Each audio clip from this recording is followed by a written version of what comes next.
After finishing my college degree, my family was opening a vocational school in Binyan, Laguna, and they asked me to run it. I agreed because I thought it was easy. I would go to work and have no idea how to run it. But with my attitude, easy, easy, easy, I believe I could wing this. And so I thought. At the same time, when we opened the school, my brother Ricky, who is a Christian, started praying for me with his Bible study group. And he also practiced sharing the gospel to me. He had this little book, his Bible. He'd knock on my door and he'd try to share. I would dismiss him at that time and not entertain him. I would tell my brother that he was wasting his time because I know I was going to hell. I believed that I was a sinner and I couldn't stop myself from sinning. I assured my brother that God wasn't going to accept me and hell was my destination. After 1 year running the school was a disaster. The teachers were unhappy, and we were able to recruit 50 students, and they were unhappy. My family was unhappy and disappointed. It was like the end of my comfortable world. I felt that I was a tremendous failure, and I couldn't just wing it.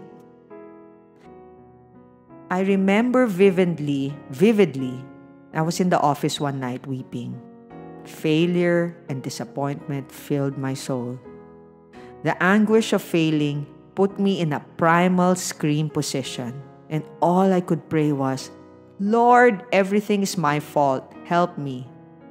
Sorry, I'm so sorry. Lord, everything's my fault. Help me. And I was screaming and praying. I heard a voice in my ear, and I believe it's the Lord because that voice said, go to your brother's church.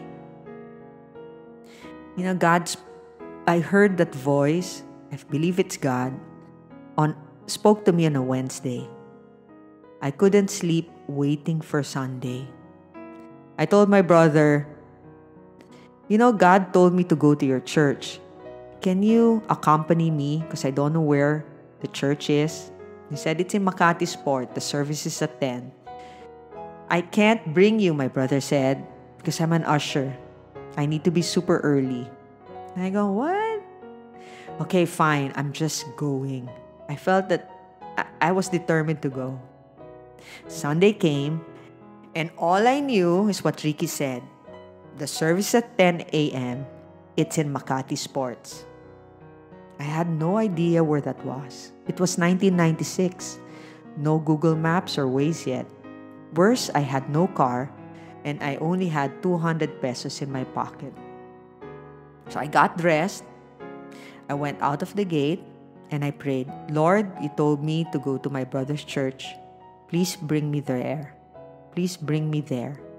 I closed my eyes, and I took out my hand as if I was hailing a cab. And lo and behold, I opened my eyes and a cab showed up. And I want to say that I lived in Muntinlupa, Tunasan.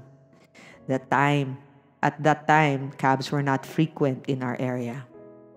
So it was a series of miracles. The cab knew where Makati Sports was, and he agreed to meter the fare. The total cost of my fare was 90 pesos, including tolls.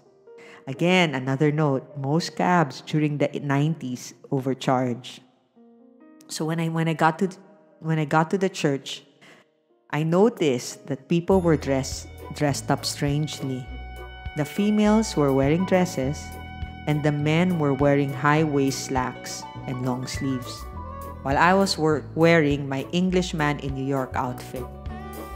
Still, I was determined to attend my brother's church. So when service started, I was beside my brother and his friends.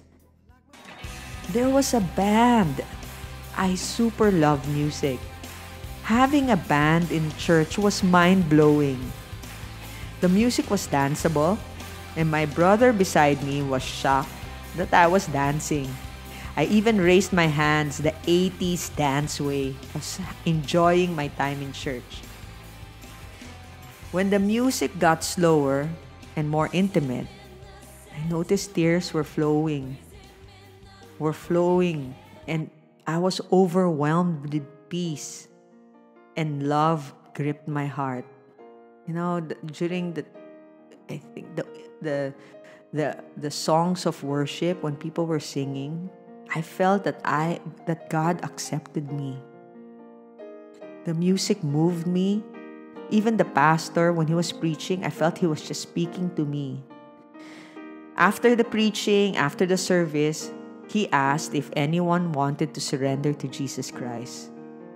Just come to the altar and we will pray for you.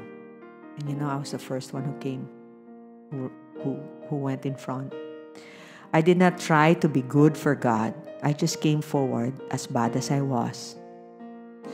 And I kept going to church. For months and even years, I couldn't stop smiling, and I couldn't stop telling people that I met Jesus. So my life changed slowly with the help of my Bible small group, with new friends. They taught me and they led me to be closer to God. And slowly, I believed and learned that God loves me, and He is my comforter. That still deep, deep in my heart, that I can only run to Jesus who can comfort me.